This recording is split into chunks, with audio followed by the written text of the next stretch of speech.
And that's all I have by way of preamble introductions. Once again, thanks so much for being here, and I will pass it to our farm manager, Jess, who will be leading our exploration and conversation on principles of volunteer management. Thanks so much, Jess. Yeah, great. Thank you, Russell. You can hear me okay?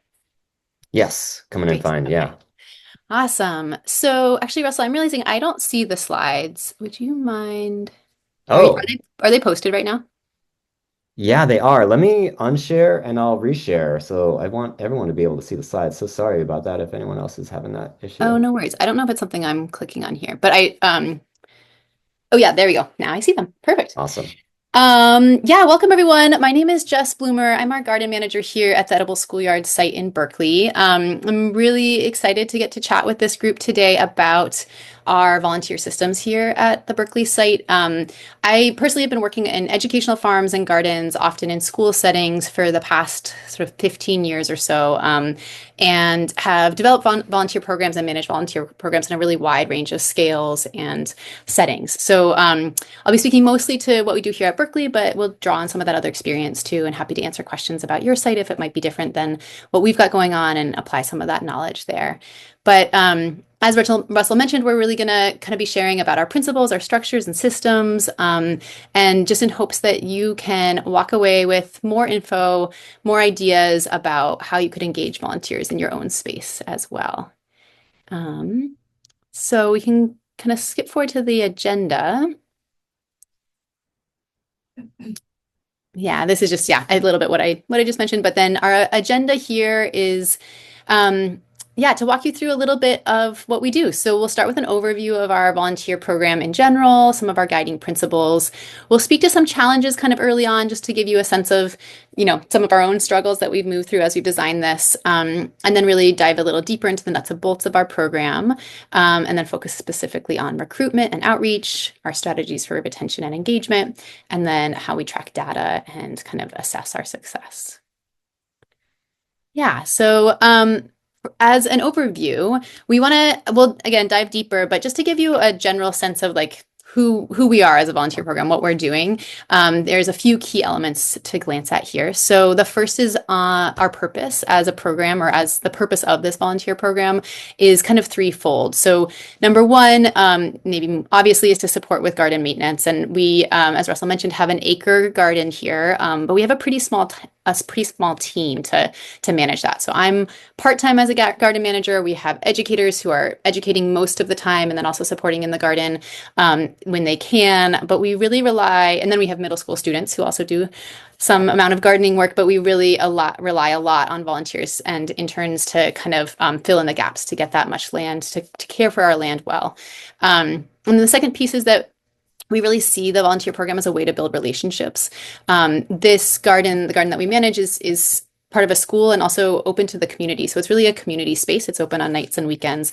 And having community members who know about us, know who we are, have a positive association with what we do is really valuable in so many ways. I mean, it has led to potential collaborations, like volunteers walk through the door and there might be someone who's connected to a sign shop in town, and the next time we want to get our signs printed, they'd love to like give us a discount on that. That's been just a random example of how some of those collaborations have come up. There's sometimes possible fundraising opportunities, or just advocates for our work, people who come on the weekends and care about the space and help kind of look out for the space as kind of a community space. So that's a really important to us.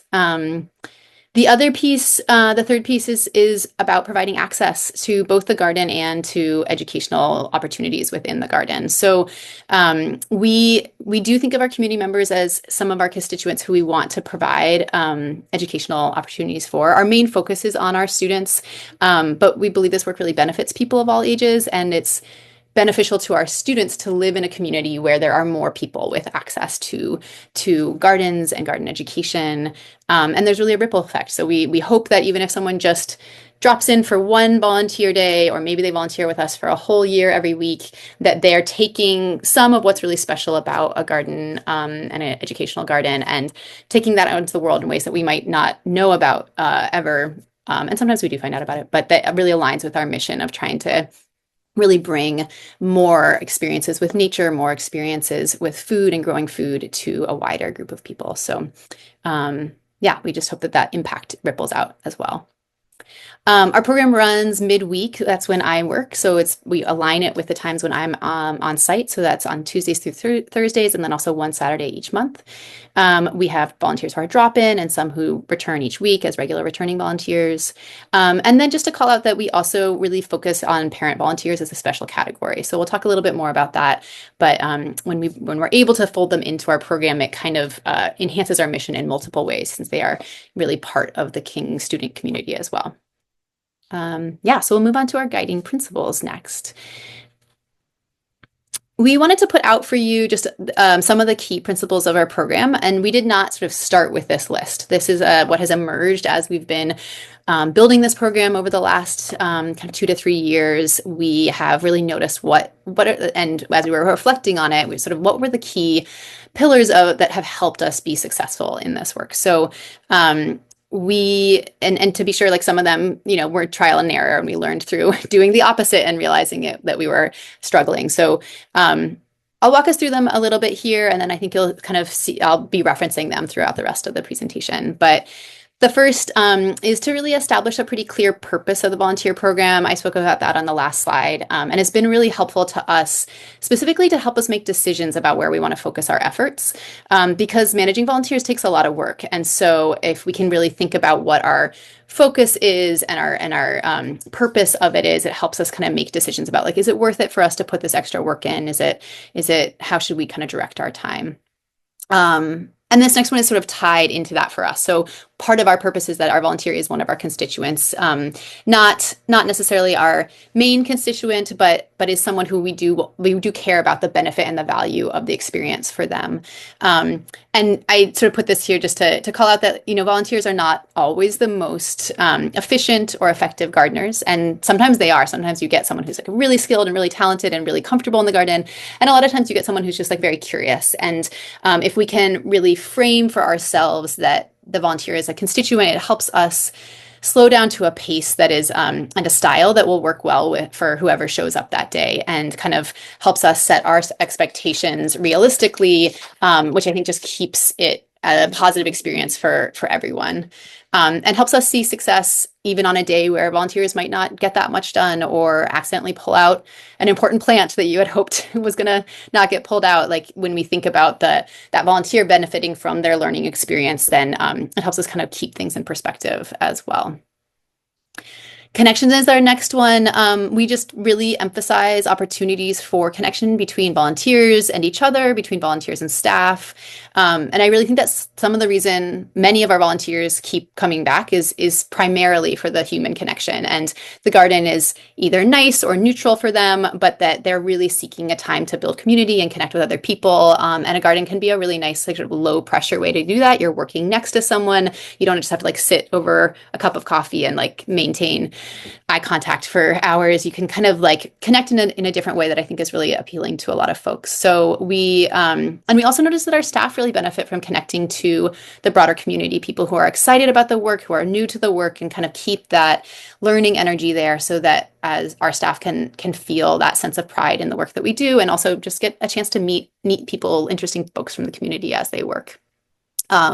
So a part of this that we do is we try to fold into our work parties like an opening circle where we share our names, our pronouns, and answer a circle question, and kind of give a chance for everyone to get to know each other a little bit. And even though that means that we have less time for the actual garden work, we can really feel the benefit of emphasizing connection. The next one is providing multiple days or options for volunteering. So even though opening on a weekend is kind of a big lift for a team, we've found that having staff members prioritize a weekend volunteer day, even if it's just once a month, really makes the garden accessible to a much broader range of folks. And that's like a core element to our mission is equity and access. And so we really want to figure out a way to make that happen. And so for our team, we've instituted some flex time where if you work a weekend, you can take another day off, and trying to really do the work to make sure that we can open at least once a month on a weekend. These next few, we do require a minimum commitment for when folks join us and not on like a day other than a drop-in day. And I'll speak to that more later, but just that we really have noticed that it's essential to us to kind of value our staff time, and a minimum commitment from volunteers who are not there for a drop-in day has really been essential to kind of keeping the program manageable. We always have seated and shaded and kid-friendly tasks on hand. This is another, also aligns with our access and accessibility kind of mission to know that some folks really can't access the garden unless one of those categories is available. And so whenever we go into a day with volunteers coming, we as a team talk through those three options and make sure that we have a plan for anyone who's asking for something along those lines. And we always want to match our skill level with the task. So we really try to suss out a volunteer over time. So if we're just with them for a day, we might decide that we're going to start with some pretty simple tasks, or work really closely, like stay kind of shoulder to shoulder with that volunteer until we kind of get a sense of their comfort level, their confidence, and how delicate of a task we want to hand off. Because as gardeners, we know that it's like, it really is a bummer to have things get done poorly at a certain stage in the growth. So maybe it's like if there's a plant that you've been cultivating for 2 months and it's about to be harvested with students next week, like I might not put a volunteer who I just met on weeding that area. Like it might just feel too risky. So we really try to match skill level and familiarity with the task at hand. And communication, like again, this kind of circles back to relationships being a really big part of why we have the volunteer program. And we've really noticed that when we've taken the time to communicate consistently and clearly, it's really increased our success and the value of the program too. Yeah, so we'll move on to the key challenges. So we decided to pop this slide in kind of on the early end of things, because I think that volunteer programs are challenging. There's some really like key reasons that it can be hard to successfully kind of recruit and maintain volunteers. Some of the ones that we have run into include the high level of turnover. So we definitely notice that it can be hard to feel like, okay, well, this volunteer is here and then I never see them again. And is it really worth my time? And a couple of things that we've done. One of them is to kind of have a tiered way that we work with volunteers. So as the garden manager, I spend a lot of time teaching our interns and our fellows, and they often hand off the teaching of our volunteers to the interns. And so I might get them make sure the interns know what the plan is for the day, and then the interns or the fellows will actually do that one-on-one work with the volunteers, which is a really great chance for our interns and fellows to practice the skill itself. So they're still building their skills, they're building their confidence, sharing those skills. And so it means that we are teaching the same tasks over and over again. This is how you transplant. This is how you direct seed. This is how you clear a bed. But by sort of empowering some of the folks who are just with us for 2 months or 6 months to start to be teachers themselves, it reduces the sort of lift on myself as the garden manager to be teaching this over and over and over again. And it's really an interesting and useful skill building opportunity for our interns as well. A second challenge that we've noticed is for sure that, this level of potential of skill level that often volunteers are not skilled gardeners. And I sort of spoke to this already, that matching the appropriate task with the group size, with the skill levels, with how much supervision we can have. So if I know that I'm going to be in a meeting and I need to set a volunteer up with a task, I really might not choose the most priority, most important task that I most urgently want to get done. I'm really going to choose the task that I think is like the most likely to be successful. The school relationship, if y'all are also at school sites, this is one that we have really had to work with to try to figure out how to have volunteers here on a school days. That we have gone through different iterations. Background checks may be necessary in your environment. We have volunteers who are both background checked and not, and they have we can sort of do different things with them depending on whether they have those background checks. But we really have built a very trusting relationship with our school administration. We are very openly communicating with them. We give them lists of all the names of everyone who's going to be on site, and we stay near our volunteers while they're on site during school days. But the school relationship can be tricky, and I'd be curious to sort of hear from other folks if they've come up against that. But I think if that's kind of a barrier for your program, I think really focusing on, that weekend work, how can you make it possible for your staff to invite folks onto the site on weekends and kind of invite a lot of people on one day and get a lot of work done, if that's a barrier for you. And then the last key challenge, I think, is within communication coordination. I think it's just the underestimation of how long it takes to really, how much time it takes each week to really maintain a thriving volunteer program. That there's so many questions, there's so many people like curious about whether they can do this or that, and can they bring their kid, and what should they wear, and what gate was it that they're supposed to go in, and like maintaining those communications and coordination is not insignificant. So I think that a challenge for us has been like kind of diving right in and then realizing we can't actually communicate enough and trying to restructure who holds the communication responsibilities to make sure that we can do it well. So those are some of our key challenges. Um, and we're going to dive into our nuts and bolts, like really what's happening here at the Edible Schoolyard in Berkeley. So we wanted to give you a snapshot of the program in more detail. So in the 2024-2025 school year, Russell very kindly analyzed our data, and we had probably about 576 volunteers come in. There might have been a few that didn't sign the sign-in sheet that day when we have the big groups, et cetera. But that's how many we documented coming through. About 35 of those were weekly volunteers or interns. So folks who came every Tuesday for 2 hours for at least 2 months. But the grand majority were drop-in volunteers. Some of those drop-in volunteers do come more than once. So they might come 3 times, but they just sign up through our drop-in program and haven't made a commitment to us. All of that added up to just over 2,000 hours of volunteer time, which averaged out is about 40 hours a week for us during our program year, which is amazing. For us, it makes just like, it's a huge difference. Like we have no one staff person who's doing 40 hours of garden work a week here. And so to kind of average all of these volunteer efforts together and be able to add 40 hours of garden work getting done every week has just been an essential contribution to our team. And again, it's not 40 hours of like a seasoned farmer doing the work, but it's really significant in terms of how much they get done. We had 23 volunteer groups, so we'll talk a little bit more about our larger groups that we invite. And also we just wanted to kind of note that the program has grown to this scale basically over the last kind of 2 to 3 years. So we really went to zero during COVID. We had volunteers before pre-COVID, but we really like went to zero during COVID and kind of restarted the program after 3 years of a hiatus. So it has felt like fairly quick to be able to build the program back up. And I think that's like both based a lot on our unique environment. Like Berkeley has a lot of assets that we draw on, but also on some of the kind of principles and structures that we put in place. Yeah, so wanted to give you a snapshot of what it takes to run that kind of scale of a volunteer program for us. So we have kind of 4 categories of folks who support the work. So I, as the garden manager, I'm spending about 5 to 10 hours a week on kind of the volunteer program, roughly. I'm managing the work parties on Tuesdays and one Saturday a month, and I'm like checking in with regular volunteers when they arrive. I set them up with their task and then check in with them throughout their time here.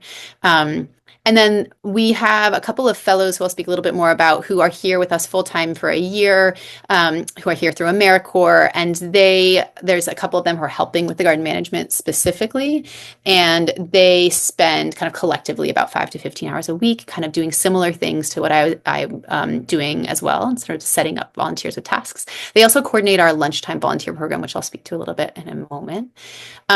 Russell graciously acts as our volunteer coordinator for 5 to 10 hours a week. So that's where he's really helping with all of that communications piece that that I was mentioning before, and coordinating volunteers for the work parties, co-hosting on our weekday one. And then we have a program director who supports the whole team. So that individual Jenna is very involved with, when we like initially launched different sections of the volunteer program, we collaborate, we brainstorm, and then she really holds a lot of the communication with our school administration around like, this is our idea. How do you feel about that? We're going to be here on a Saturday, like making sure that kind of the administration is kept up to date, doesn't have any surprises as we manage volunteers in the space. Yeah, so it really takes a lot of us to do the work and to manage the program.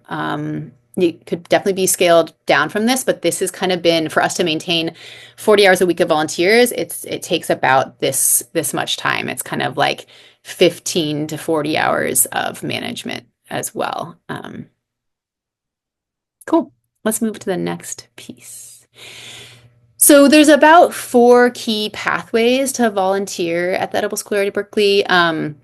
One is drop-in work parties. So those are on a repeating cadence that every Tuesday we're here. Folks can sign up through our website to drop in and just show up.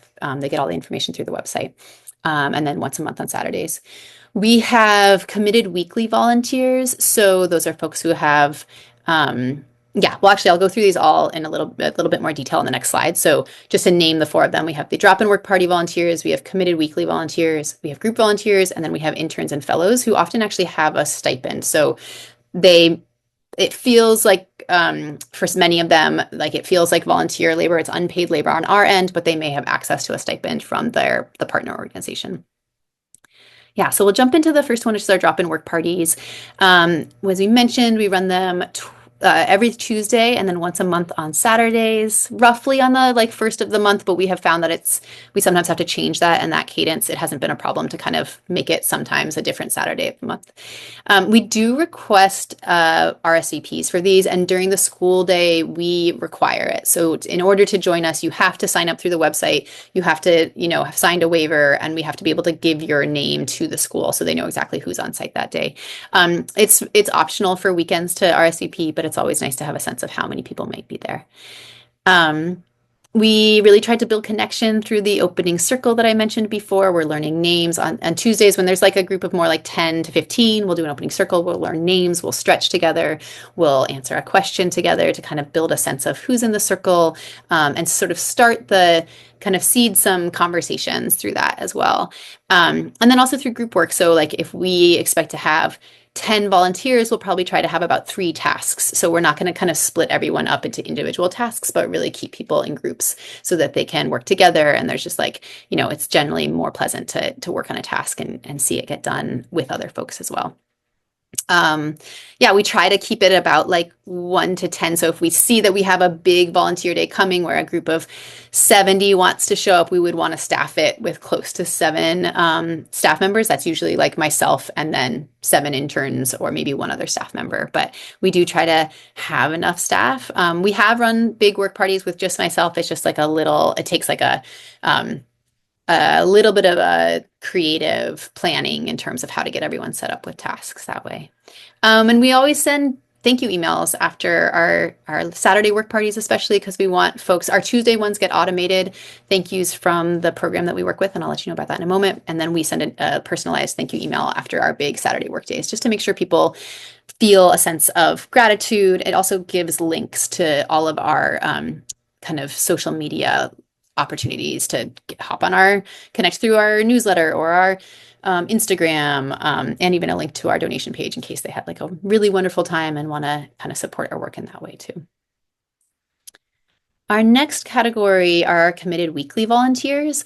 So these are folks who have made a commitment to us. And again, this is where I come back to one of our core principles being this minimum commitment, that if we have someone who says, I can't make it on Tuesday mornings. I mean, we do really try to, we have 3 committed weekly volunteers who come during the Tuesday drop-in. So they've just said, well, I'm going to come every Tuesday. They don't have to sign up to the drop-in hours, but we try to guide people toward that Tuesday time because it's just more efficient for our team to set up lots of people all at once.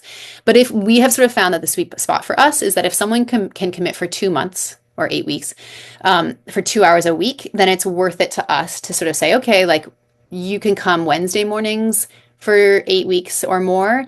We'll make a special slot for you then. And then once we have someone in that slot, we do try to guide other people to that same slot. So again, trying to consolidate volunteers towards similar spaces so that it can be as efficient as possible from the management side. And then we also only offer those within days and times that work really well for our garden management team. So mostly just Tuesday through Thursday with a few exceptions. One special category within that we've launched over the last 2 years and really kind of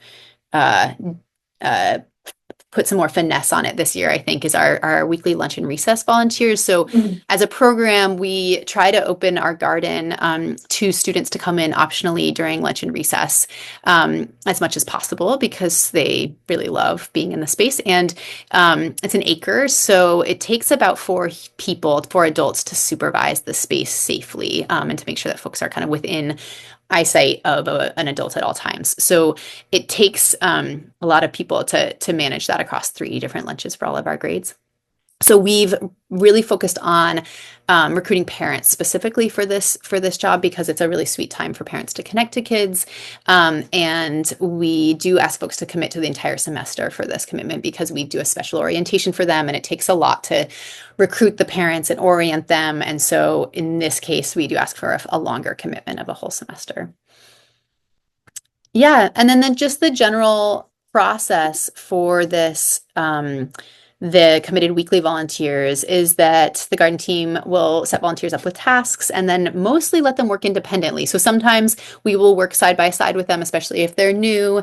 But especially if we can set them up with another person, it means that like even if someone's going to be there for 2 hours, I might duck away and have a meeting or need to send some emails or actually just work on a different task nearby. And again, that comes back to how confident the volunteer feels and also getting a sense of what is meaningful to them about the experience.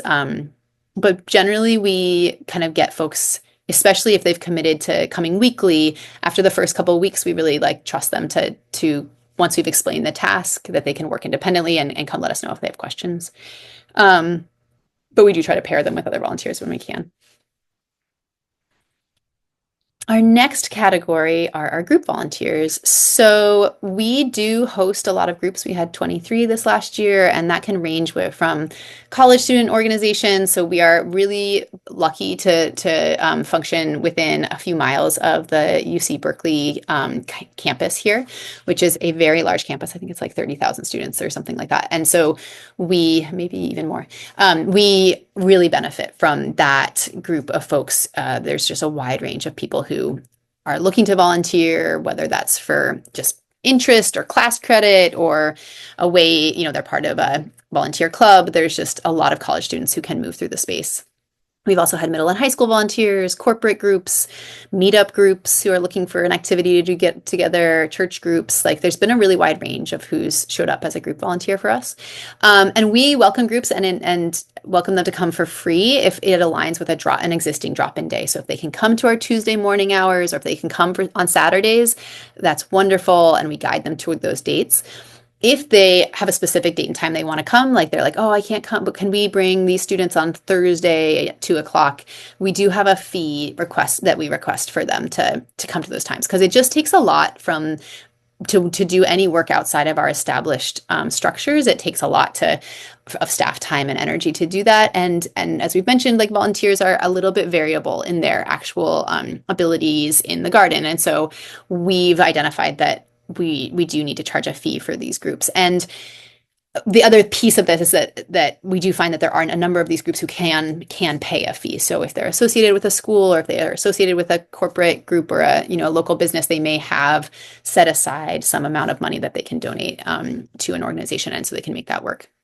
We do have a few relationships with companies or school groups where we waive the fee because we have a longstanding relationship or a reciprocal relationship in some way. And, or honestly, if there's just a season where we are really strapped for hands to do a big project, we will sometimes sort of request the fee, but then let them know that, in this specific instance, we may be able to waive it since they aren't able to pay it and we really need their help.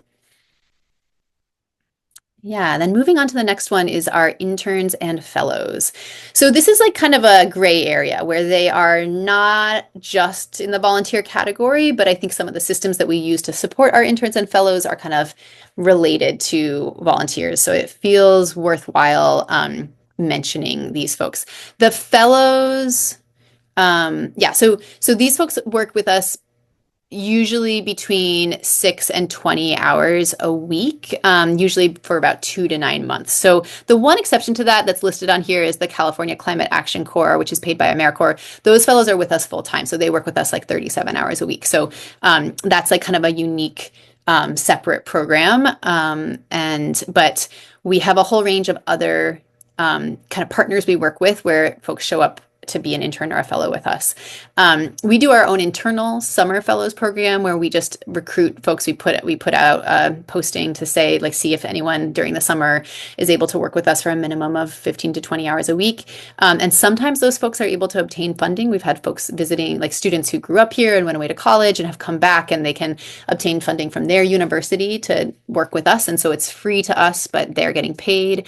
And sometimes folks feel like it's a valuable enough intern like experience for their resume that then, and they have, the flexibility of their time to be able to give 15 to 20 hours a week. And then we make it more of a fellowship. We have a certain amount of training that we do and support in their learning process. But yeah, a lot of folks are for the other examples here are just like internships that with key partners folks who have kind of been selected by their university, by their college, by their high school, by the city of Berkeley, and are often paid by those folks to then work with us, which is cool and really worth it's I can imagine that there's lots of places that might not have every single one of these opportunities available, but if you're not in a college town, it may be worth checking to see if your city has a youth employment program, like a job training program, which is what YouthWorks is here in the city of Berkeley, or if there's a high school teacher who's really interested in kind of getting on the ground experience for students, or if anyone was interested in more about what these programs look like, and then you can reach out to me later too. But yeah, it's been a really helpful piece for us to have these sort of larger commitments, more than 2 hours a week. So I just wanted to sort of call out that, so, with anyone coming onto a garden site, there's some amount of orientation or training that you'll want to provide for folks. And that really ranges for us in terms of how long that person will be there. So in terms of like a welcome for our drop-in volunteer, the welcome they are going to receive from us is like the opening circle. That's kind of the welcome, and the orientation is we're going to get to know each other a little bit. And then the skills training for them is really just going to be an intro to this task by the task leader. So one of our fellows, Remy, is going to walk them over to the bed and say, like, this is how we plant sweet peas, and we're going to, do it this way. And that's like the welcome and the training that they'll get. And that just ranges up depending on the commitment. So for our weekly volunteers, who are going to stay with us for 8 weeks at least, we'll when their first day, we'll take a 30-minute tour through the garden. We'll explain a little bit more about like the mission of the organization. For again, our parents who come during lunch and are actually supervising students during that time, they receive a whole hour orientation with us because they're interacting with students, and we want to be really thoughtful and intentional about that. And then someone who's going to be interning with us, and it's really like a schedule, like there's some learning goals. There's a program that they're associated with. We'll give a longer intro, and then we'll really like build out a skills list and have some monthly check-ins to monitor their learning goals. And then with our fellows, which are like our CCAC fellows, the ones who are here for like full time with us for a year through AmeriCorps, we do a whole like 2-week orientation where most of their time for 2 weeks is just getting to know all of our systems and programs, and they're also teaching, and so they learn some of that.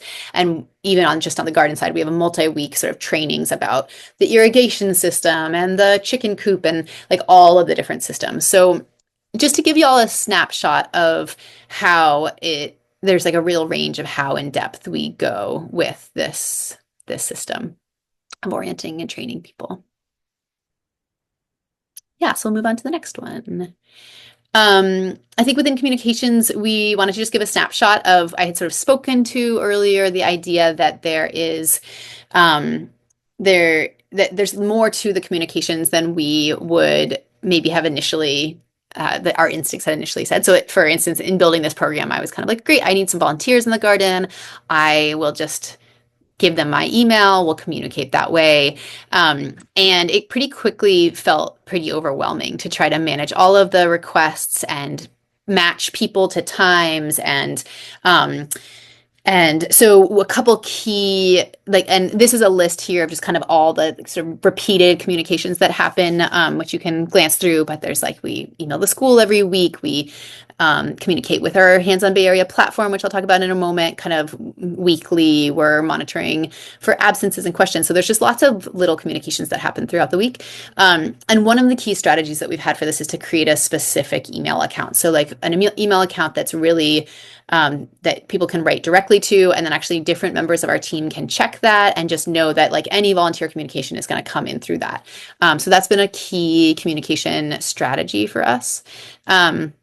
We've also found that having consistency is really helpful. So last year we tried having our year-long fellows kind of rotate through who was being the main communicator, and there was just so much training involved in what to say, how to respond. It mostly felt like we did a lot of sort of ongoing coaching all the time as different people took that in. So while different people can answer the email, we have a primary person this year. So Russell has stepped in to be the primary communicator with our volunteers, and it's made such a huge difference to be able to have someone who, has answered that question before and knows the in-depth sort of information to give out to the community.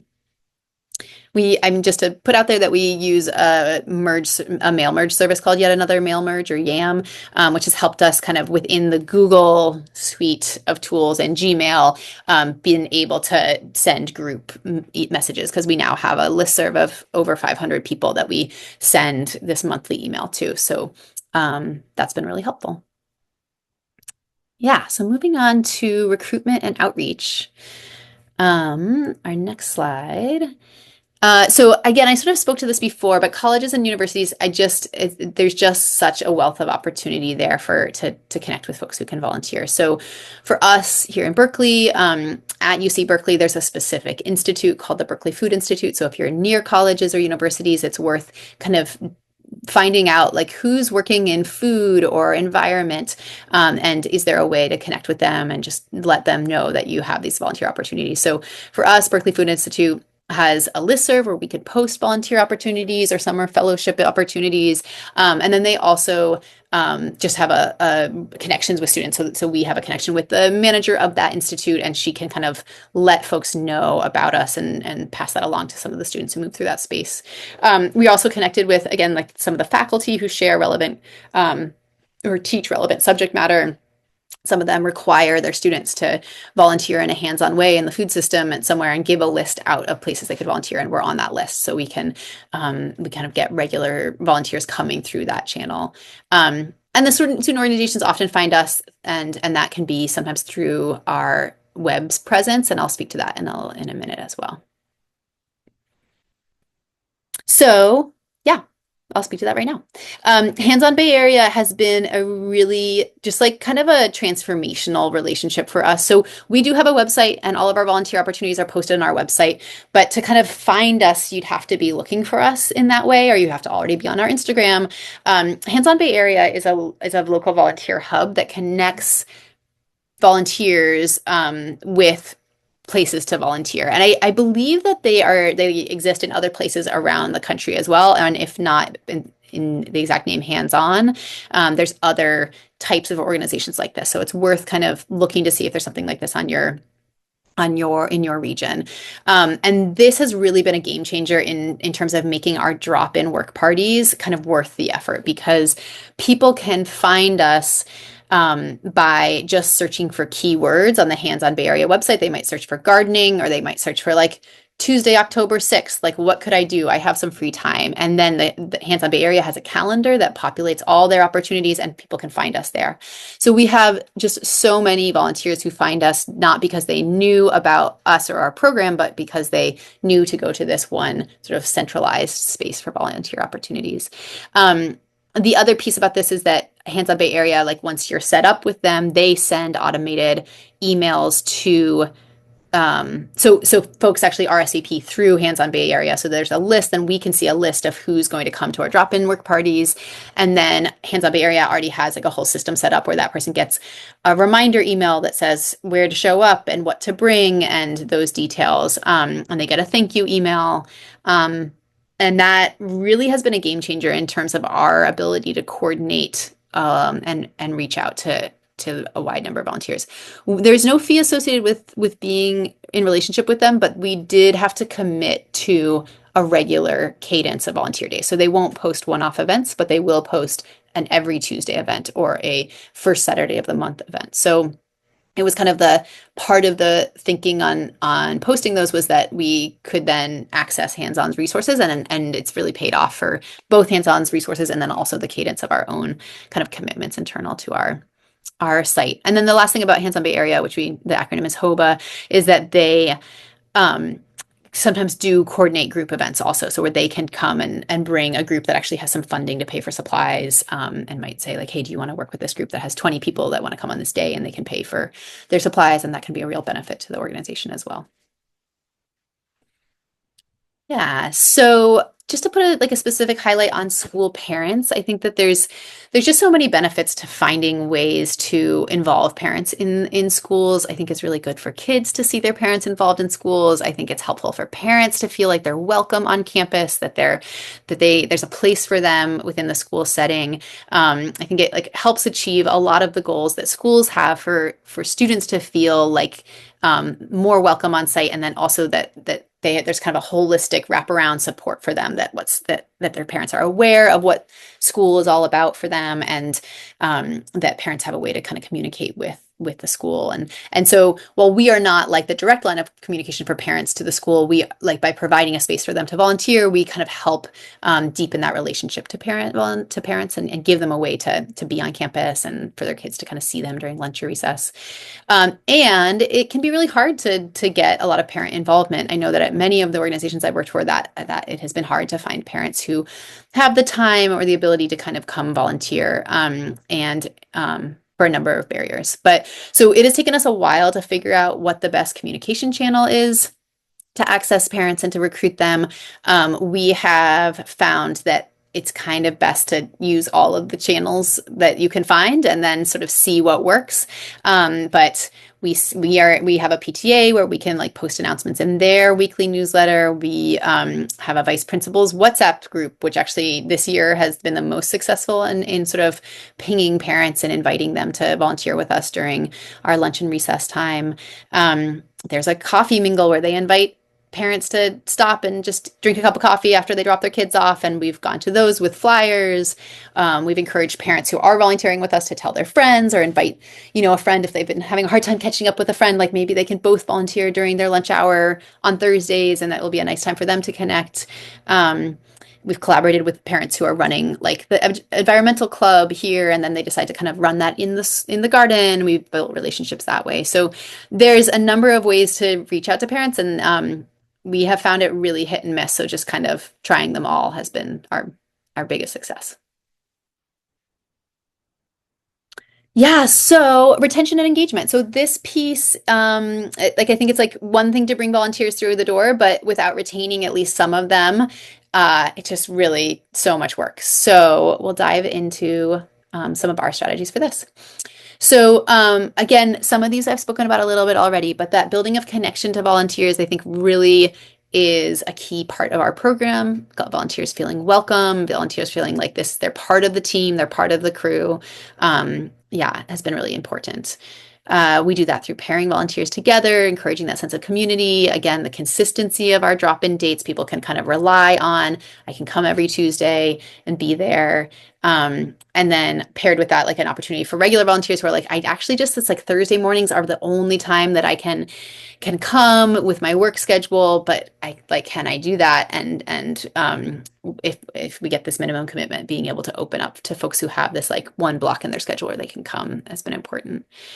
A lot of volunteers speak to being in the garden as a therapeutic element in their lives. So I just actually had a conversation with almost all of our parents who have been hosting our lunch recess in the last couple of days. And I was sort of like curious to see if they would be able to come back for the second semester. And so far, everyone I've talked to is planning to come back, and they have sort of spoken to like, oh, this is actually what's keeping me sane this semester, is that I just know that I can duck away for a couple hours in the middle of the week, and I definitely want to continue doing that. And some of the parents are work part-time or don't work other than parenting or but many of our parents do work full time and they've been able to find this like little pocket of time that they can sneak away and then they use that as kind of their mental health break or their mental health support.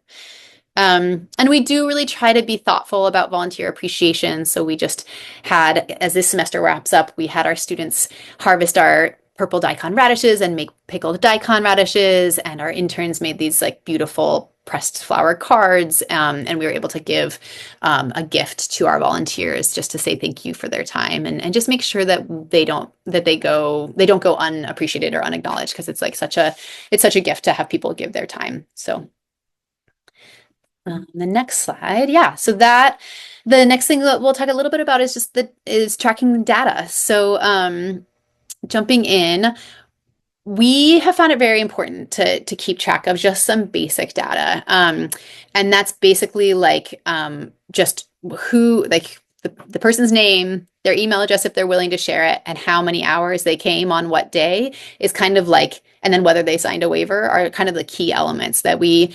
really want to be able to total up at the end of the season, like how many volunteers came through this space and how much time did they give? And partially it's just like kind of a fun number to see, but it also really helps us explain how much work it is to take care of a garden space. You know, if you can sort of looking at that amount of work and knowing that, you know, not all of it is like perfectly efficient, but looking at that amount of work and knowing that it really takes that much time to take care of the garden. If we were doing this whole volunteer program and not tracking that, I think it's hard for, even people who know our work really well, but our executive director or our board to understand, like, what does it really take to maintain an acre of space?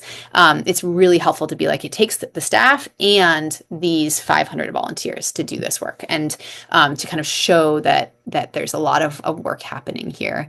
And then I think it can also be really useful if you're trying to get funding for your organization. There's a number of grants that will ask for like an in-kind contribution from the organization, and volunteer hours often count for that. So they might give you $100 and you need to match that with $100 worth of person time. And if you're tracking your volunteer hours, you can put that in there as well.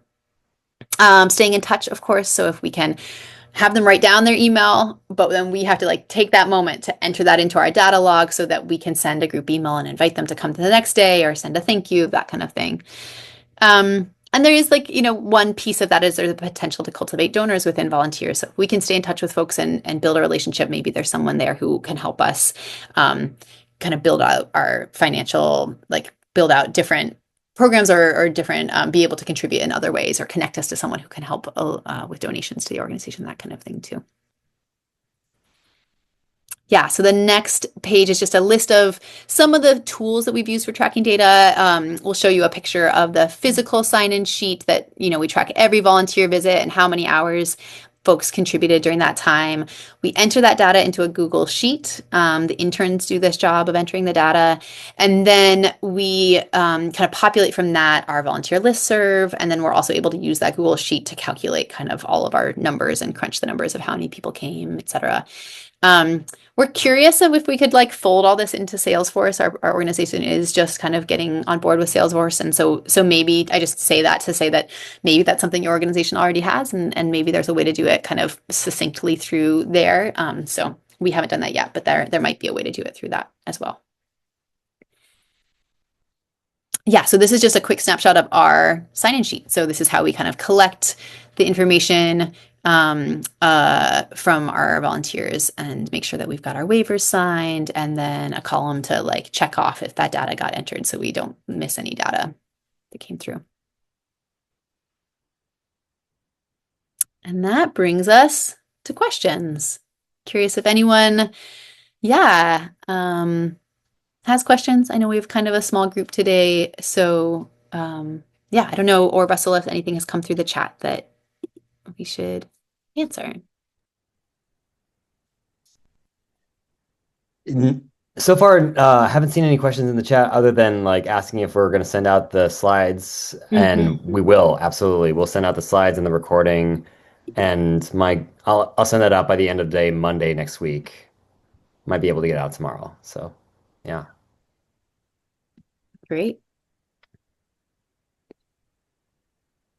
I'm trying to think if there's other questions that have been put to us, or Russell, I don't know if you, as you've worked with volunteers, if there's anything else that you want to add uh, I to. got a, yeah, seeing a question from Eric actually here asking, where do you purchase garden gloves for your volunteers? Also, do you have a gardening task list for volunteers? Yeah, okay, good questions. Yeah, so we have purchased garden gloves historically from like a local hardware store pretty often. I think we like when we purchase gloves, we often will get not too expensive ones, maybe like $5 a pair kind of style. We've also gotten gloves donated. So when a big group comes, sometimes they bring their own gloves and then they don't need them afterwards. And so we're actually currently running through gloves that were left with us after a really big volunteer event kind of a year and a half ago. So that's why it's like in my head, I'm like, I haven't purchased gloves in a little while.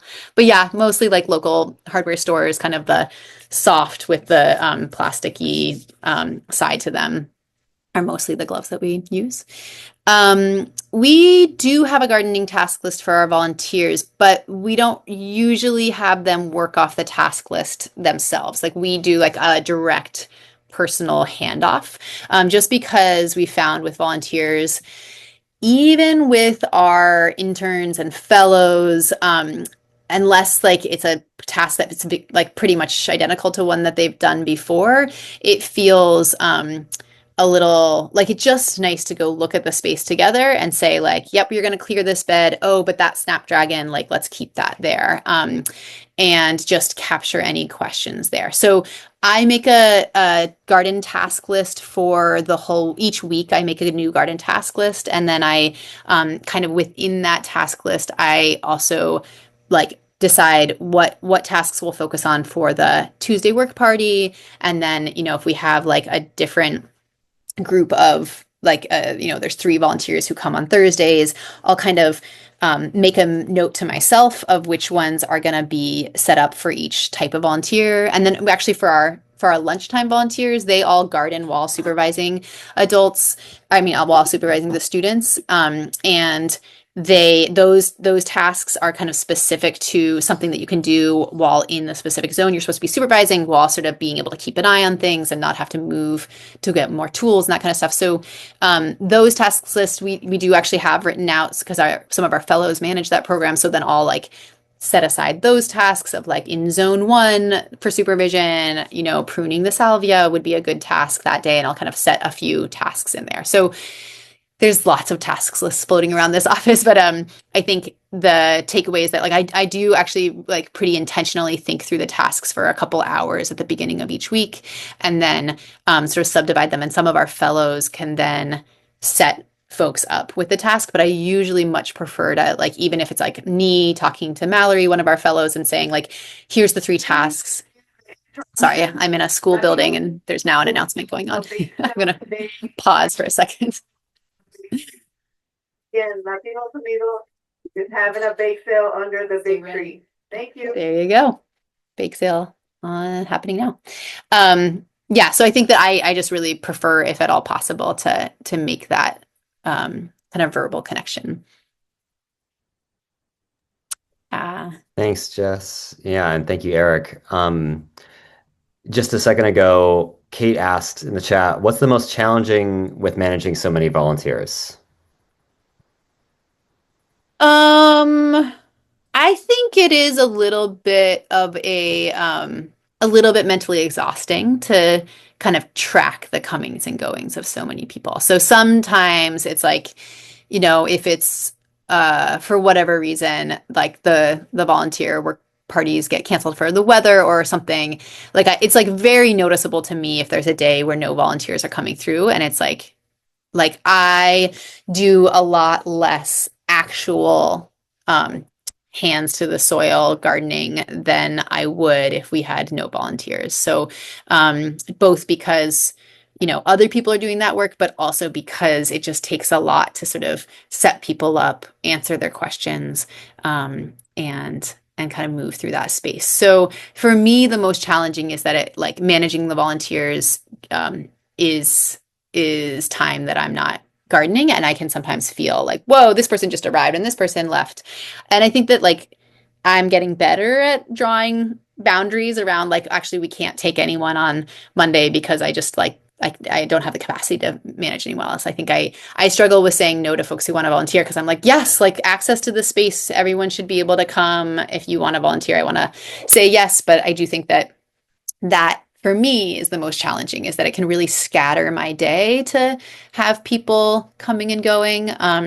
So I haven't like totally like nailed that in terms of making it easier, but I think the more I can consolidate and sort of be like, you can come Wednesday mornings, but you actually can't come Wednesday afternoons because I need some block of time that I'm not kind of coordinating other folks, is one piece. And then also it's been really wonderful. We have some AmeriCorps fellows who have returned for a second year, and they've been able to take on some leadership where they're actually kind of setting up and breaking down volunteers. And that has really helped to kind of share that load.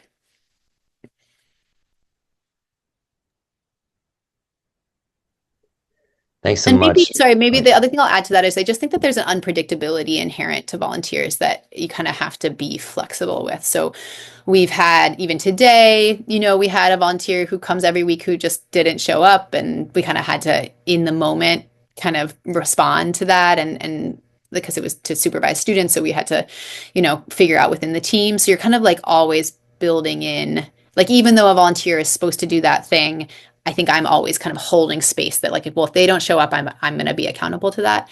And then on the flip side, we've had volunteer groups who like sign up to bring 30 people and then like call us 5 minutes before and say like, actually, we have 75. I hope that's okay.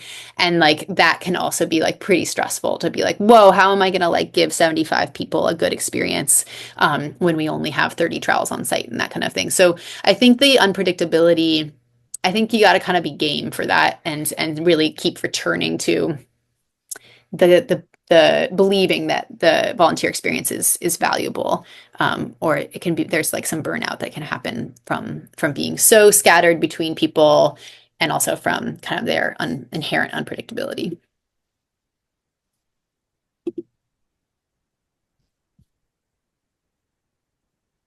Thanks so much, Jess, and thank you, Kate, for asking that question. Jess, one other piece of the program that maybe it might make sense to speak a little bit to as well, just came to mind, was the value of internal documentation of processes as we kind of like share, different internal team members like take on different parts of the volunteer program. And so I wonder how do you feel about maybe speaking a little bit to the work that's gone into documenting these processes and how, what value Yeah. that's had for the program?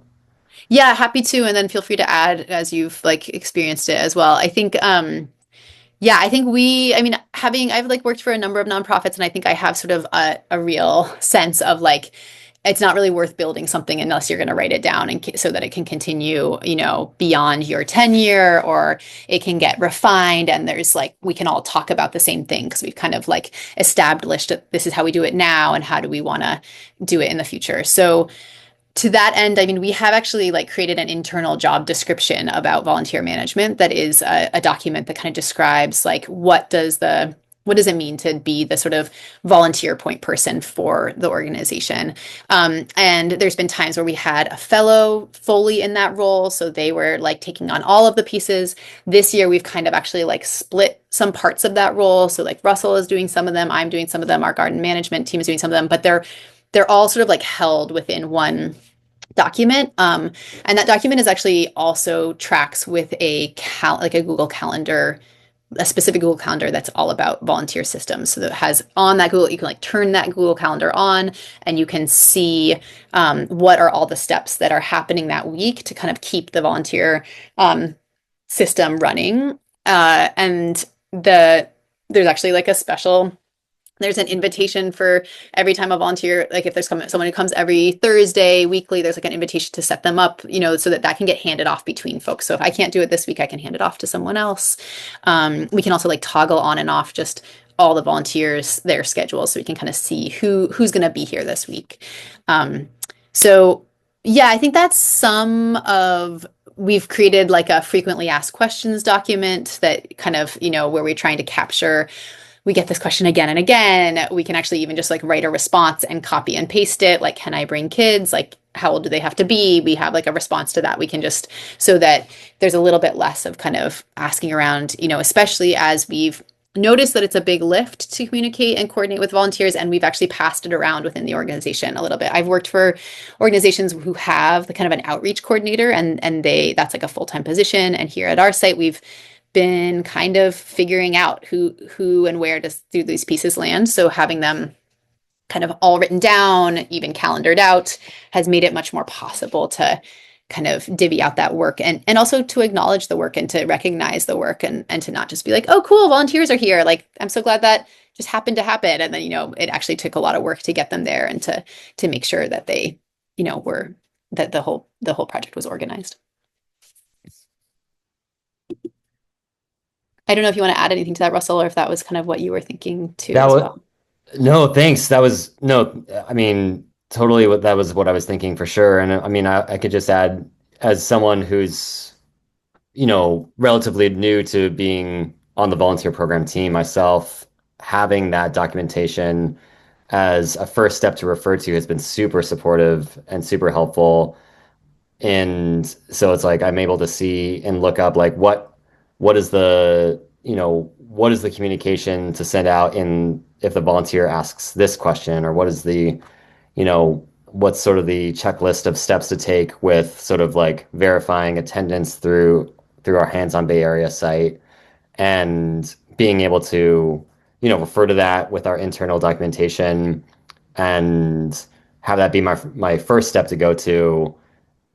I think just really helps, it helps me in terms of like, oh, I can find most of the answers I'm looking for. And for those few questions that are remaining, I can reach out to Jess and we can like sync up and talk about it. Versus I don't have to reach out to Jess for like the very like, just the very routine types of questions. And so it helps kind of promote like a flow and a like efficiency with that. So. Mm-hmm. I'd be curious, like, from folks who are here, if anyone wants to share, like, I'd be curious of particular challenges that folks are finding in their own kind of attempts or desire to incorporate volunteers into their program. Yeah, if there's anyone who wants to kind of share a challenge that's come up from them that they'd want to like, I don't know, hear us speak to, or hear someone from the group kind of speak to. I always kind of, I recognize that like every program's different. So some of what we've created may not be exactly relevant to other programs represented here. But if there's anyone who's kind of like, yeah, but this thing about my program, just makes me think none of this would work. Like, feel free to, mention that. I'd be happy to see if we can, speak to any relevant thoughts that we might have on it too.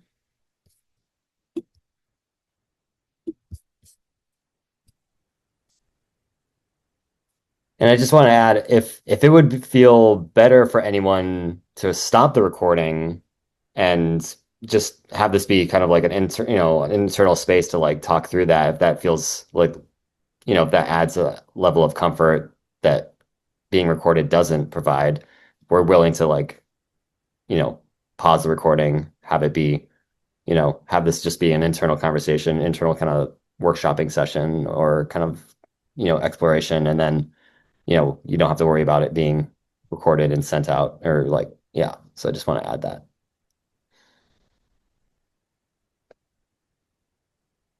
And so if it does feel supportive to anybody, feel free to come off mute, come on camera, just let us know. We can pause the recording.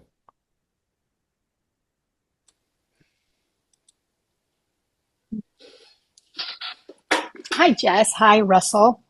I have a question. I'm not sure if you covered this, but it might be interesting for folks to hear this. Do our volunteers need to be background checked? Do they have to have fingerprints and stuff? And I'm not sure if you covered that earlier or not. No, I sort of glazed over it as like a thing that people might need to have. It's a good question. So for sure, our volunteers who come on weekends do not need to be background checked because it's an open, like our garden is an open public space. We're not, the school is closed on the weekends and on holidays, that kind of thing. So none of those volunteers need to be background checked. The volunteers who come during the week also do not have to be background checked, but we are careful to make sure that they are working like nowhere near students or that we're working right next to them, as if they were to be in the garden at the same time as a class was happening, then we would like stay with them the whole time so that we can, like, we've kind of made that commitment to the school that we are like that we wouldn't have them solo in the space. And so far that's been an okay partnership with our administration, like that level of commitment. We also give all of the names of all of the names of all of the volunteers who are here during the weekday directly to the administration. So they have a list of everyone who's on site.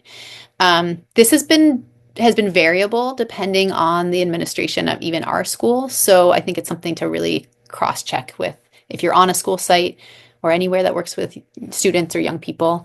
The background checking we did a couple years ago, we were required to have background checks for our lunch program, and it was a huge barrier because they're expensive. So someone has to pay the like $50 to $100 to get background check. And that's a little bit more than our organization can kind of stomach for someone who's going to be volunteering and we're not 100% sure of their commitment. And it's a little bit more than a volunteer wants to pay to volunteer. So it's really tough that way. So there are sometimes schools have built in, volunteer systems. Like the Berkeley Public Schools does have like a whole volunteer mechanism that trains volunteers to work in classrooms. And I believe they have a system, and Russell, you might know more about this than I do. I believe they have a background check system so you may be able to access, an existing, there may be some sort of like district-wide account with a background check company that can sort of process those in bulk, and that might help reduce the cost. But our issue, like when we tried to work with that system, that we had so many volunteers coming through that they no longer wanted to cover that for us because it was just expensive. So I don't know, it's not like a super clear system or super clear answer, but I think background check requirement is like a significant challenge to a volunteer program like this, and I think if that were true, we would probably be looking at much more weekend focus. I think that the weekday focus has really only been possible to kind of build out in such a robust way because we were able to kind of build that trust with the administration that we would monitor our volunteer groups really closely.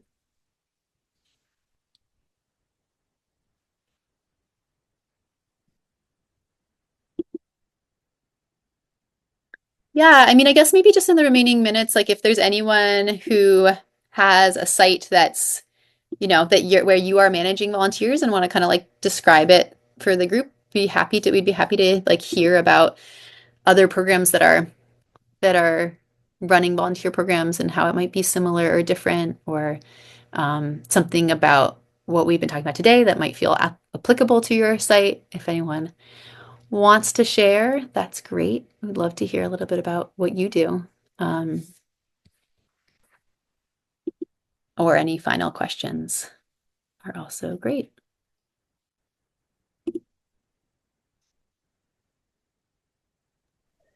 So Erica posted in the chat, how do you record the tasks completed in the garden by volunteers?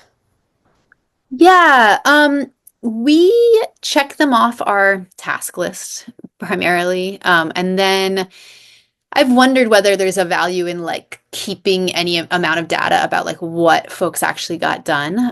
But I haven't really come across the like need for it. And so it hasn't felt worth building it and then keeping track of it. But we basically like have our task list, and then so it's on a little whiteboard in our office, and then as volunteers finish something, usually a staff member goes ahead and crosses it off. We also, for specific tasks, we have other data systems. So like if a volunteer transplants something, we write it down on a transplant log to transplant, like track for ourselves, like the date and the crop variety and, a few other details about that plant that went in. And so that's like kind of in the training orientation piece. It's like for drop-in volunteers, we don't even show them that system. We just have whoever's guiding the task that day and working with them from our fellows or interns use that system. But for like weekly repeated volunteers, we do train them in that. So we show them where the transplant log is. We also have a watering list. So anytime something gets direct seeded or transplanted, it goes right onto like this laminated sheet where it will then get hand watered for a week or 2 weeks. And so we teach them how to use those systems. So, but we always kind of remind them like, and then when you're done transplanting this, please go ahead and add it to the transplant list. And I'll double check that they did it just because, they're in and out for just a couple hours a week. Yeah, but that's kind of how we're doing it. We're not like, I don't like save the lists at the end of the week or anything, just because there hasn't really been an outlet for that information.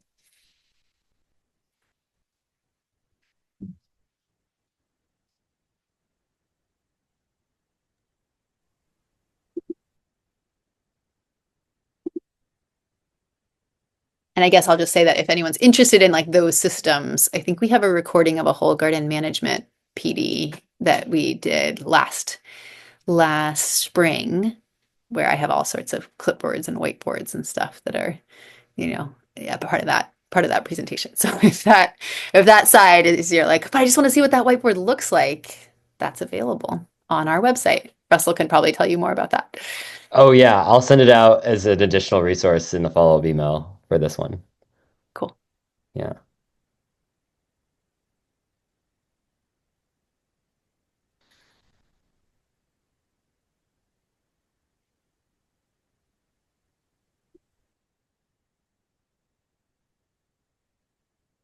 Right. That seemed like maybe any last burning questions before we close out?